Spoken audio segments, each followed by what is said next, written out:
More bad news for the most transparent administration ever.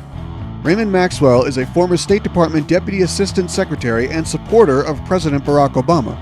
He was a member of the State Department for 21 years, served honorably, and is now retired.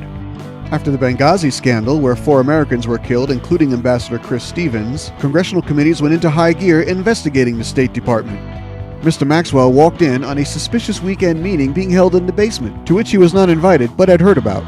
CBS's Cheryl Atkinson describes what he saw. This involves a former Clinton diplomat, a deputy assistant secretary, fairly high-ranking official in the diplomatic world, who was very well respected, named Ray Maxwell, who's come forward in an interview with me and said that there was a suspicious operation in the basement of the State Department prior to turning over documents to the Accountability Review Board. Congressman Jason Chaffetz says the people that were in that room were from pretty high up. People that were in that room directing traffic were none other than Hillary Clinton's chief of staff, Cheryl Mills, and Jake Sullivan, her deputy chief of staff. What exactly was the operation?